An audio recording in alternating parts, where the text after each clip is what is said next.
Bienvenido al canal Cuentos de Don Mateo. El río bajaba turbio aquella mañana de primavera, y Abundio Serrano estaba solo en el umbral de su cuarto con 3 pares de zapatos infantiles, alineados junto a la puerta, como si alguien los hubiera ordenado antes de irse para siempre. Yo conocí a Abundio muchos años después, cuando ya sus hijos eran hombres, y el molino de Leoncio Reig volvía a moler sin parar. Pero esa mañana de primavera de la que les voy a hablar, nadie en el pueblo habría apostado un maravedí por él. Nadie, salvo quizás el viejo molino, que a su manera también guardaba secretos. La mujer de Abundio se llamaba Petra. No era mala persona, eso lo digo porque lo creo, aunque el pueblo pensó lo contrario durante semanas. Petra era una mujer que había cargado con algo que no supo nombrar. Un peso invisible que fue creciendo hasta que una mañana de abril, cuando el aire todavía tenía ese olor frío de la tierra mojada y los almendros empezaban a florecer, recogió su ajuar, las sábanas con su nombre bordado, el jarro de peltre que heredó de su madre, la falda de lana color tabaco que usaba los domingos, y salió por la puerta sin cerrarla del todo. No dejó nota, no despertó a los niños, solo salió. Abundio lo contó una vez, y solo una vez, años más tarde, cuando el vino de la cosecha de Leoncio estaba particularmente generoso, y la lumbre del hogar hacía que todo pareciera más fácil de decir en voz alta. Dijo que cuando se levantó antes del amanecer para encender el fogón, como hacía todos los días, notó que la cama estaba extrañamente fría por el lado de Petra. No el frío de quien ha madrugado al retrete, el frío de quien no ha dormido allí en toda la noche. Buscó en la cocina. Buscó en el patio trasero donde Petra a veces salía a ver las estrellas cuando no podía dormir. Buscó en el cuarto de los niños, por si acaso. Los 3 estaban dormidos. Casimiro, el mayor, con 11 años y una mano abierta sobre la almohada como si sujetara algo. Dolores, la mediana, con 8 años, y la trenza deshecha. Y el pequeño Efrén, que apenas tenía 5 y dormía siempre boca abajo, con los pies asomando por el borde de la cama. Abundio volvió al umbral y miró hacia el camino del río. El camino estaba vacío, salvo por el rumor del agua que bajaba más crecida que de costumbre, como si también ella tuviera prisa por llegar a algún sitio. Tenían 4 meses de alquiler sin pagar. Eso era lo primero que Abundio pensó después de que la búsqueda de Petra resultara inútil. No pensó en el amor, no pensó en el dolor, no pensó en qué le diría a sus hijos cuando se despertaran. Pensó en los 4 meses que debía al casero Gregorio Fuente, un hombre de voz pequeña y ojos que sumaban sin parar, que ya le había enviado 2 recados advirtiéndole que antes de Navidad necesitaba ese dinero o la habitación quedaba libre para quien pudiera pagarla. Navidad estaba a 9 meses. Parecía tiempo suficiente. Pero Abundio sabía que sin el jornal de los 2, sin el trabajo de costura que Petra hacía por las tardes en casa de la señora Amparito, 9 meses era muy poco tiempo para un hombre con 3 hijos y un solo oficio aprendido de su padre. La molinería. Su padre, Calixto Serrano, había sido molinero durante 30 años en el molino de las 3 Cruces, más arriba del valle. Abundio creció entre el polvo blanco de la harina y el ruido sordo de las piedras girando. Aprendió a leer las piedras como otros aprenden a leer la Biblia. Conocía el sonido de un cojinete desgastado con la misma precisión con que un médico conoce un pulmón enfermo. Cuando Calixto murió, Abundio buscó trabajo como molinero en todos los molinos del valle. Solo quedaba uno operativo, el de Leoncio Reig.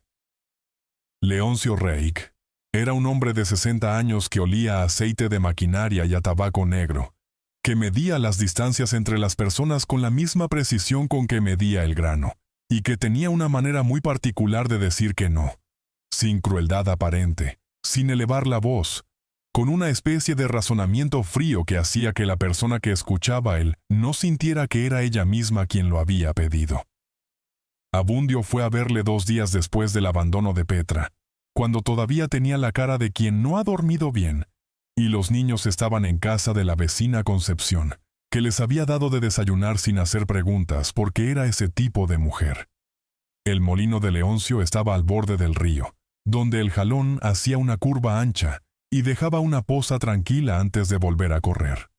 Era un edificio de piedra con muros gruesos, con una rueda de madera que giraba sin parar incluso en los meses secos, porque Leoncio había construido un sistema de canales que él mismo diseñó 30 años atrás, del que se sentía tan orgulloso como de sus propios hijos. Abundio llamó a la puerta del molino a las 7 de la mañana, cuando la rueda ya llevaba horas girando y el olor a harina llenaba el aire del río con esa densidad cálida que a Abundio le recordaba a su padre. Leoncio salió a abrir con las manos blancas de polvo y una expresión de hombre que ya sabe qué viene. «Reik», dijo Abundio, «vengo a preguntar si necesita un molinero». Leoncio lo miró un momento. Miró la ropa de Abundio, que estaba limpia pero vieja, y los zapatos, que tenían la suela comenzando a despegarse por el lado del talón.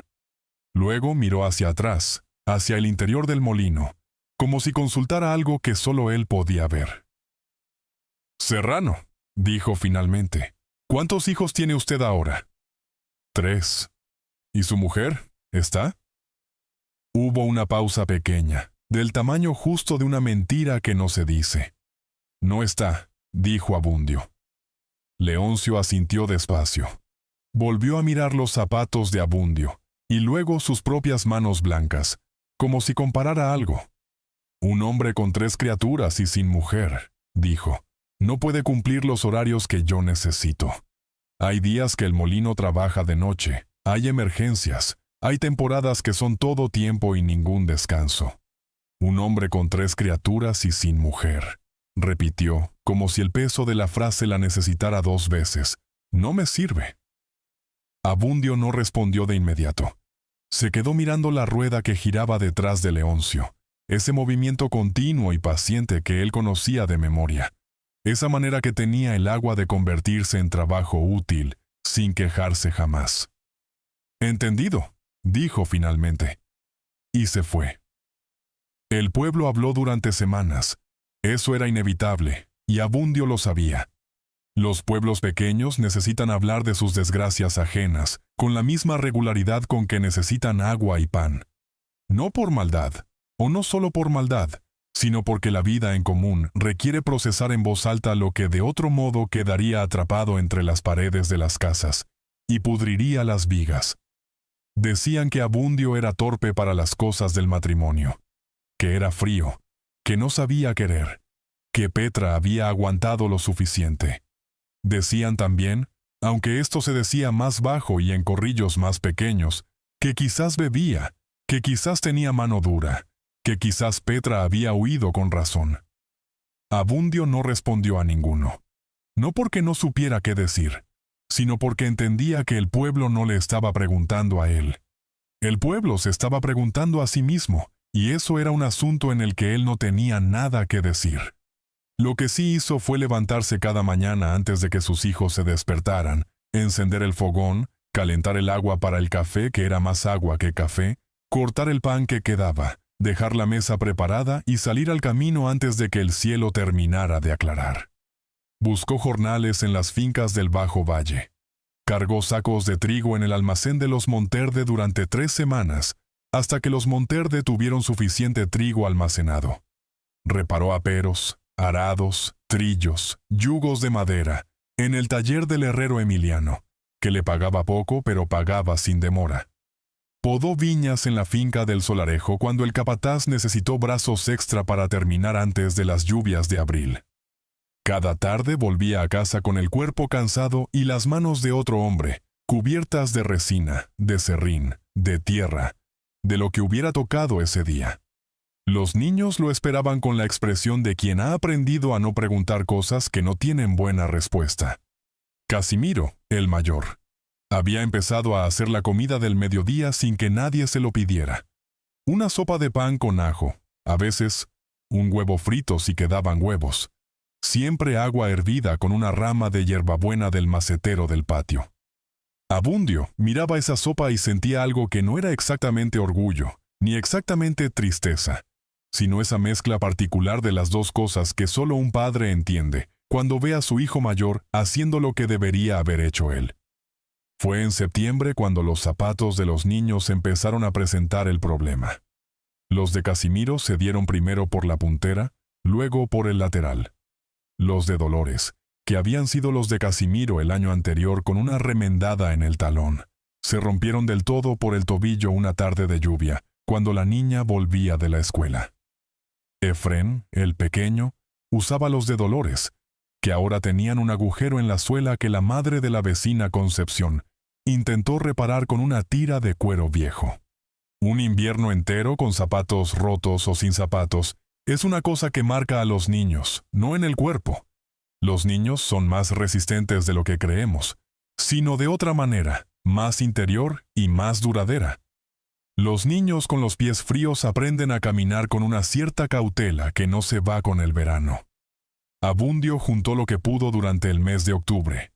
Faltaba para 3 pares de zapatos, y faltaba bastante. Compró uno, para Efrén, que era el más pequeño y el más frágil. Los otros 2 esperarían. Gregorio Fuente vino a finales de octubre. Era un hombre que llamaba a las puertas con los nudillos muy juntos, haciendo un sonido seco y preciso, como si la propia llamada fuera ya una advertencia. Abundio lo vio llegar desde la ventana y supo lo que venía antes de abrir. «Serrano», dijo Fuente, sin entrar, sin quitarse el sombrero. «Llevo esperando 4 meses. Usted me debe 4 meses de alquiler más el de noviembre que está por empezar». «Lo sé, Fuente». «Yo no soy un hombre sin corazón», dijo Fuente, con el tono particular de los hombres que están a punto de demostrar que sí lo son. «Pero tengo mis propios compromisos.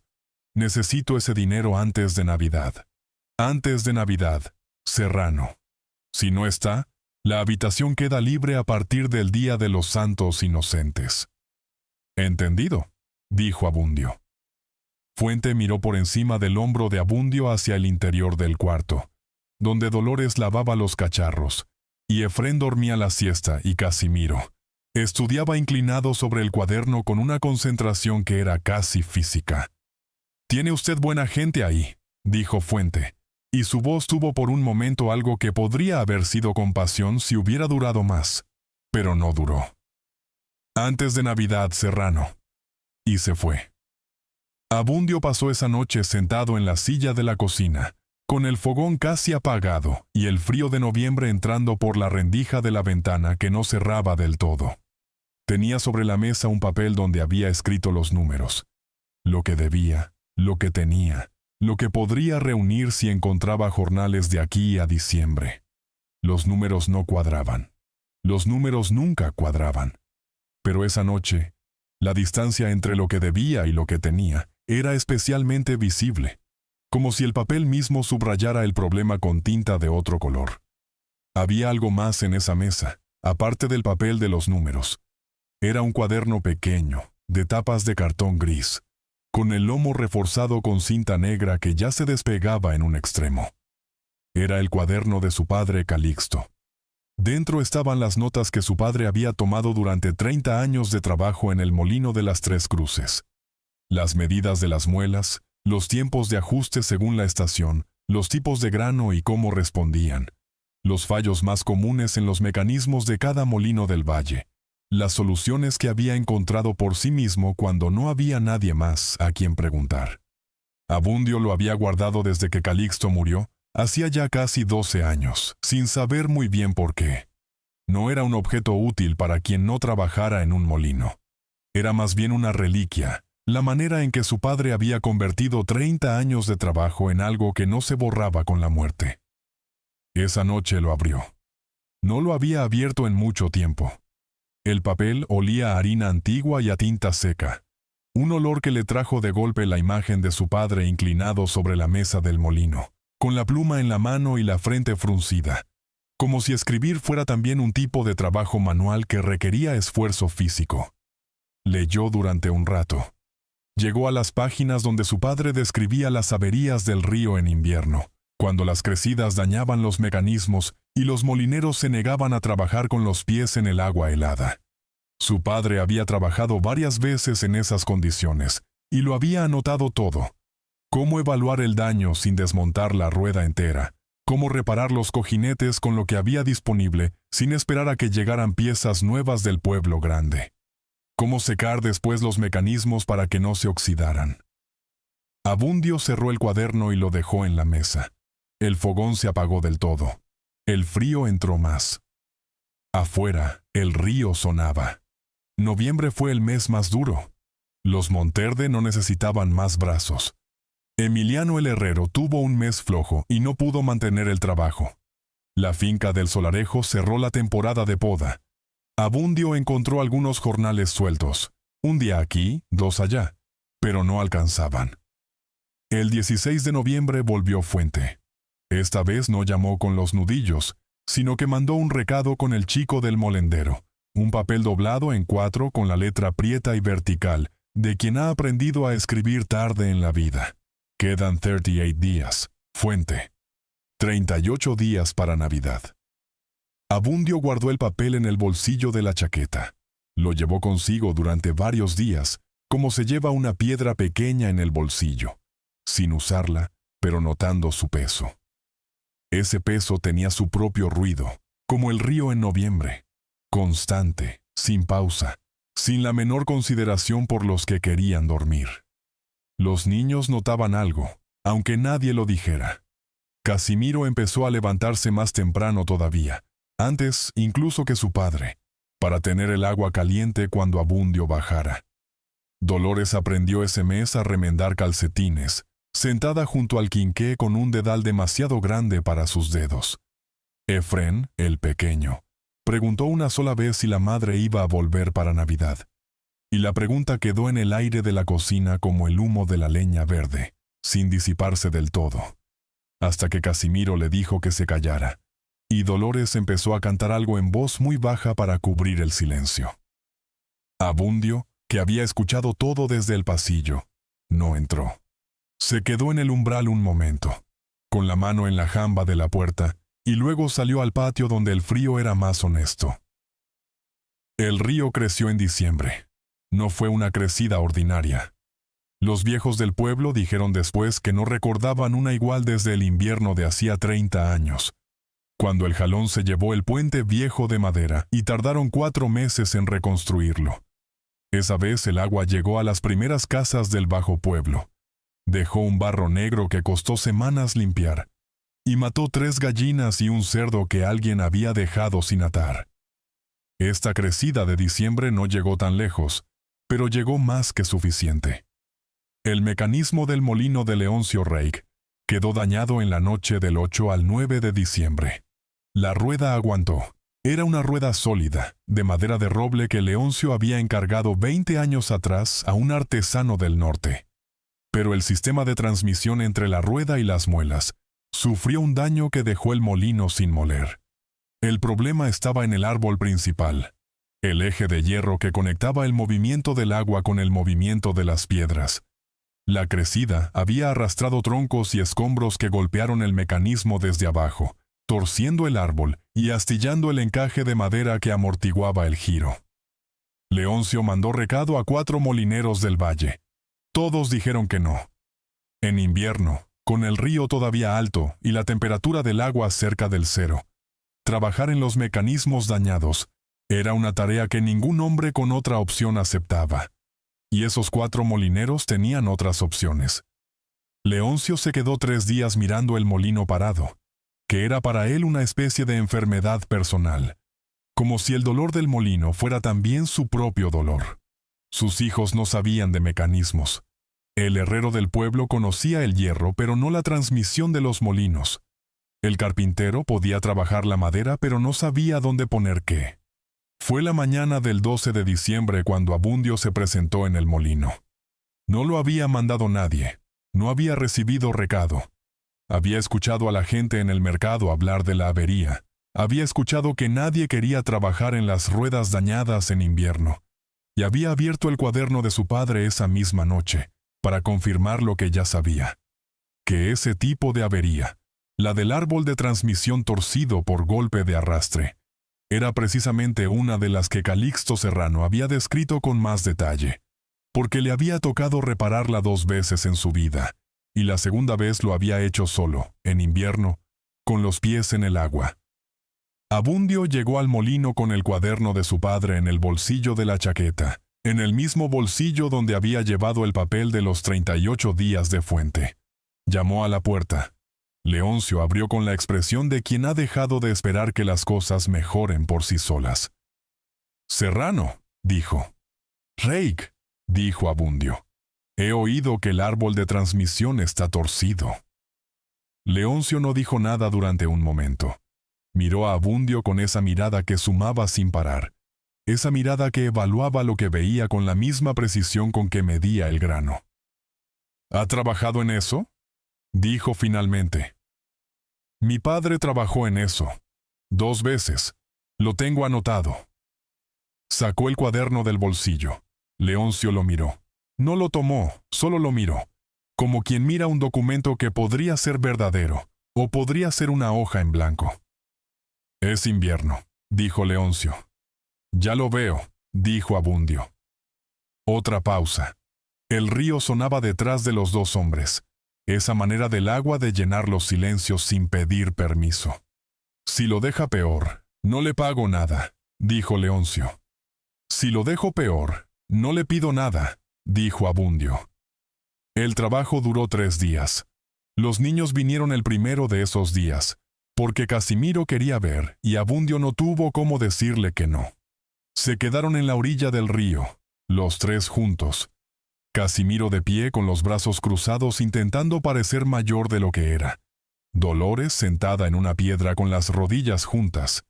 Y Efrén, el pequeño, que encontró un palito con el que golpeaba el agua en intervalos regulares, como si estuviera midiendo algo. Desde la orilla veían a su padre metido hasta las rodillas en el agua del jalón, con el agua helada oscureciéndole los pantalones hasta el muslo, trabajando en el mecanismo con las herramientas que Leoncio le había dejado, y con algunas que él mismo había traído de las que su padre usaba, y que guardaba en una caja de madera bajo la cama. El agua estaba tan fría, que Abundio tardó los primeros 20 minutos en perder la sensibilidad en los pies, y después de eso el trabajo fue más sencillo porque al menos el frío dejó de doler. Leoncio miraba desde la orilla de piedra del molino, con los brazos cruzados y la cara de hombre que todavía no sabe si ha tomado una decisión buena o una decisión desesperada. El primer día, Abundio evaluó el daño completo, desmontó lo que se podía desmontar sin sacar el árbol entero, limpió el barro que había entrado en los encajes, identificó qué podía salvarse y qué necesitaba reemplazo. Al final de ese día tenía los pies en un estado que prefiero no describir con demasiado detalle, y un plan dibujado en el margen del cuaderno de su padre. El segundo día llegó más temprano todavía. Llegó antes que sus hijos, antes que Leoncio, antes que cualquiera. El frío de la mañana de diciembre tenía esa textura cristalina que hace que el propio aliento se vea en el aire como una prueba de que uno todavía está vivo. Abundio entró al agua sin dudar, porque dudar habría hecho el agua más fría. Trabajó el árbol de transmisión con paciencia. El árbol estaba torcido pero no partido, y eso era lo que Calixto había escrito en el cuaderno. Que un árbol torcido se puede enderezar si se sabe cómo, pero que la gente siempre asume que está roto porque la diferencia entre torcido y roto es más fácil de ver desde la distancia que desde cerca. Desde cerca requería meter las manos en el mecanismo y sentir la deformación con los dedos, como un médico que palpa para encontrar lo que el ojo no ve. Abundio encontró el punto exacto de la torsión. Trabajó ese punto durante horas, con una palanca que Leoncio le prestó y con su propio peso cuando la palanca no alcanzaba. Los niños llegaron a media mañana. Efrén traía algo envuelto en un trapo. Eran 4 castañas asadas que Casimiro había puesto en las brasas antes de salir. Las dejaron en la orilla para su padre, y Abundio comió las castañas en el agua, con los pies todavía metidos en el río porque sacarlos y volverlos a meter era peor que quedarse. Fue en ese momento, mientras comía la tercera castaña con los dedos helados, y miraba a sus 3 hijos sentados en la orilla con esa expresión de fe inquebrantable que solo tienen los niños cuando miran a sus padres hacer algo que no entienden del todo. Cuando Abundio pensó con claridad por primera vez en meses. Pensó que no había ningún lugar en el mundo donde un hombre con 3 hijos así pudiera permitirse fracasar. Un ruido interrumpió ese pensamiento. Era un ruido pequeño, agudo, insistente, que venía del borde del agua a unos metros de donde estaban los niños. Era un perro, pequeño, de color castaño con manchas blancas en el pecho y las patas, con las orejas demasiado largas para su tamaño, y una expresión de animal que ha decidido unilateralmente que pertenece a ese grupo de personas, pase lo que pase. Estaba parado en la orilla mirando a Abundio, con esa fijeza particular de los perros que han tomado una decisión. ¿De quién es ese perro?, dijo Abundio desde el agua. Los niños miraron al perro. El perro los miró. Nadie reclamó propiedad. No lo sé, dijo Casimiro. El perro, que en ese momento debió entender que la pregunta de propiedad había quedado sin resolver a su favor, se sentó en la orilla con la dignidad de quien sabe que el tiempo está de su parte, y esperó. Efrén lo llamó Canelo. Así se quedó. El tercer día Abundio terminó el trabajo. Reajustó el árbol. Reemplazó el encaje de madera dañado con las piezas que Leoncio tenía en el almacén del molino, y que llevaban años sin usarse porque Leoncio era de esos hombres que guardaban las cosas buenas para cuando hicieran falta. Apretó los tornillos de hierro con la llave de su padre. Revisó el alineamiento de las muelas desde arriba y desde abajo, y finalmente salió del agua. Leoncio miró la rueda. La rueda giró. El árbol de transmisión giró. Las muelas giraron. El molino volvió a moler. El sonido que hizo en ese momento, ese ruido grave y continuo de las piedras comenzando a trabajar, era el sonido que Abundio recordaba de su infancia más que cualquier otro, más que la voz de su madre, más que la música de las fiestas del pueblo, más que cualquier cosa que pudiera nombrarse. Era el sonido de algo que volvía a ser lo que tenía que ser. Leoncio escuchó ese sonido durante un momento sin decir nada. Tenía los brazos cruzados todavía, pero ya no con la tensión de los 2 días anteriores. Luego miró a Abundio, que estaba de pie en la orilla con los pantalones empapados hasta el muslo, y las manos de un color que oscilaba entre el blanco y el morado. «Serrano», dijo Leoncio, «¿sabe usted que no le he podido encontrar ningún molinero en todo el valle que quisiera hacer esto en invierno?» «Lo sé». «Resulta que usted sí quiso». «Resultó que sí». Leoncio miró la rueda girar durante otro momento. Luego, miró a los 3 niños que estaban en la orilla con Canelo el perro, que en ese instante se había encaramado sobre las piernas de Efrén, con la parsimonia de un animal que lleva años en el lugar. «Hay una habitación en el 2º piso del molino», dijo Leoncio, «que no uso para nada desde que mis hijos se fueron. Tiene chimenea, es seca, da al patio y no al río, de manera que en las noches de crecida no se escucha tanto el agua». Abundio no dijo nada. «No le estoy ofreciendo trabajo», dijo Leoncio. «Le estoy ofreciendo quedarse, que no es lo mismo, pero tampoco es tan distinto». Abundio miró la rueda. La rueda giraba con el movimiento regular y tranquilo de las cosas que han vuelto a su sitio, después de haber estado torcidas. «¿Y el alquiler?», dijo Abundio. «El alquiler de su cuarto se lo pago yo a Fuente la víspera de Navidad, de los 4 meses y del que viene. Después de eso, usted trabaja aquí y el alojamiento es parte del trato». Abundio no respondió de inmediato. Hubo un silencio del tamaño de todo lo que no se dice cuando se acepta algo que uno necesita demasiado para negociar. «¿Y mis hijos?», dijo. «Sus hijos», dijo Leoncio sin elevar la voz. «Pueden venir también. La habitación tiene 3 catres». Hay un detalle que no mencioné todavía porque pertenece a la parte de la historia que el pueblo no supo hasta mucho más tarde. El cuaderno de Calixto Serrano contenía más de lo que parecía a primera vista. En las últimas páginas, después de las notas técnicas sobre molinos y averías y tipos de grano, había una sección diferente. Calixto la había titulado con su letra torpe pero firme: lo que le dejo a mi hijo. No era una lista de dinero ni de propiedades. Era una lista de molinos.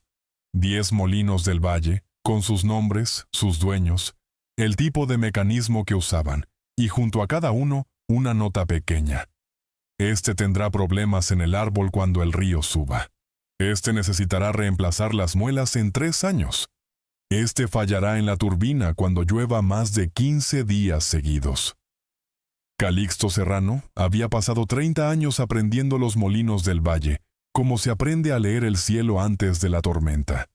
Con paciencia, con observación, con la certeza de que lo que uno sabe con precisión siempre termina siendo útil para alguien.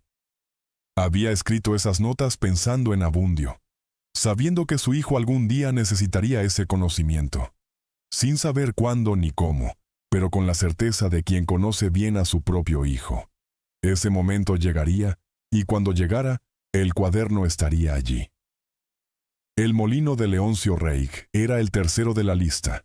La nota de su padre junto al nombre de Leoncio decía: árbol principal débil. Cuando el río suba fuerte, irá primero por ahí. Mi hijo sabe cómo. Abundio leyó esa nota la noche antes de presentarse en el molino. La leyó 2 veces.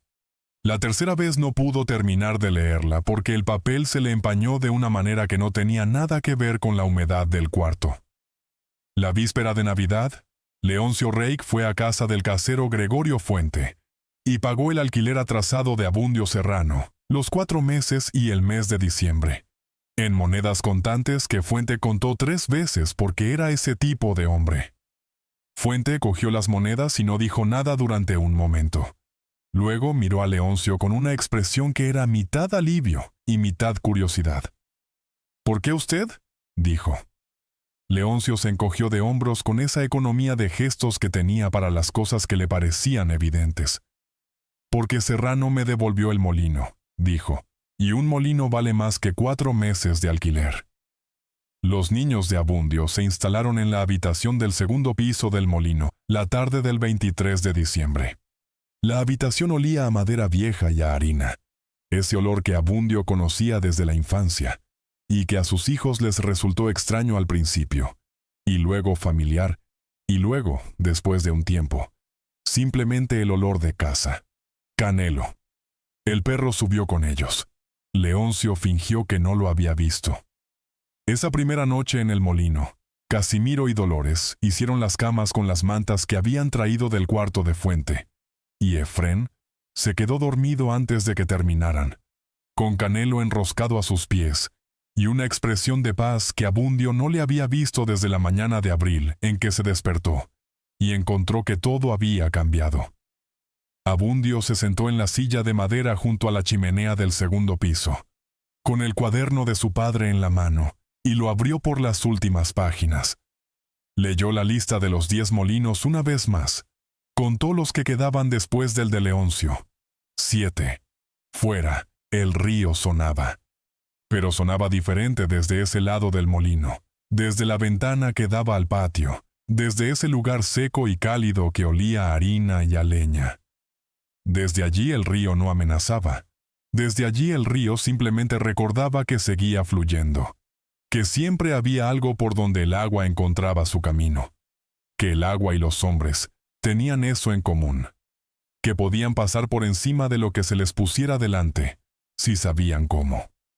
En la primavera siguiente, los manzanos que crecían junto al camino del molino florecieron tarde, como siempre, porque eran manzanos viejos, y los viejos no tienen prisa. Florecieron en mayo, cuando el resto de los árboles ya estaban en hoja.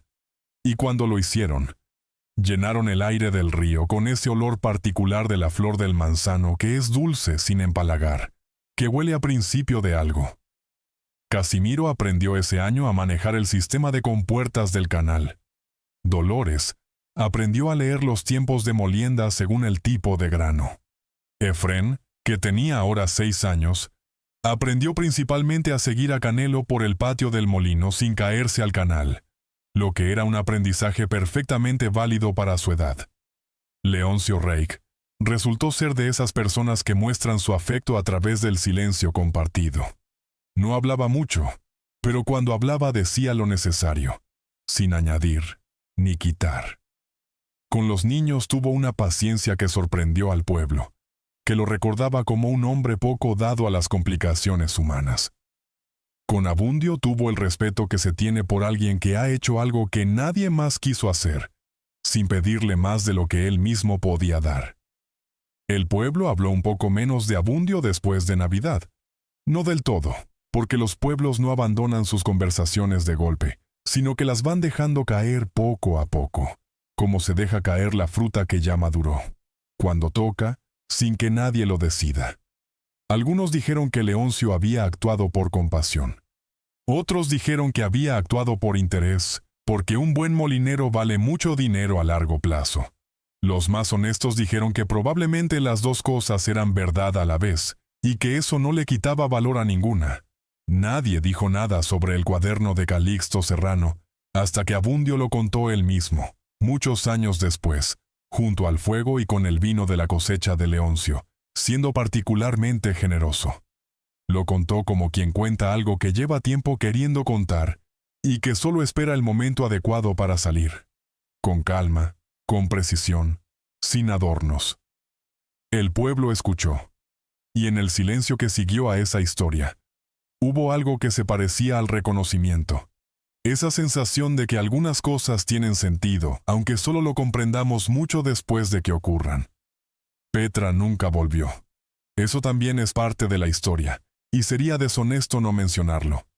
Los niños crecieron sin ella, no sin su recuerdo. Porque el recuerdo de una madre es algo que va con los hijos aunque la madre no esté, sino sin su presencia.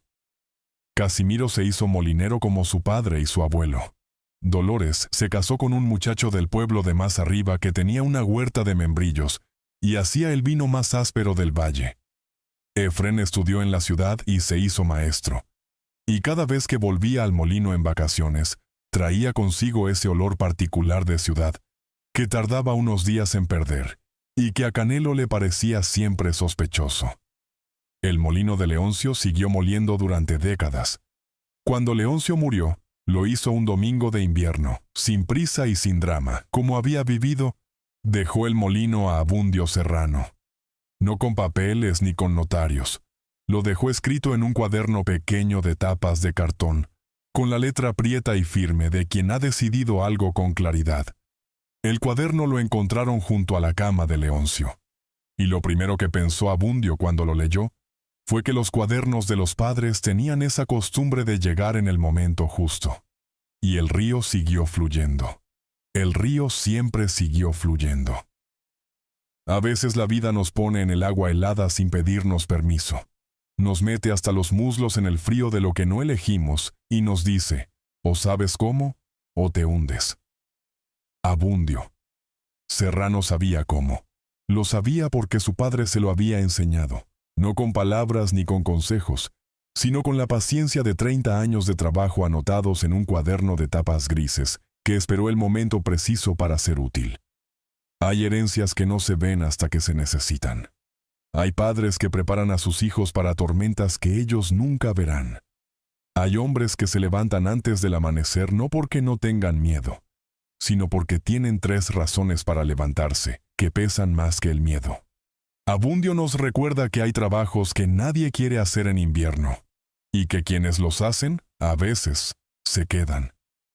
Gracias por acompañarme hasta aquí, junto al fuego, escuchando esta historia.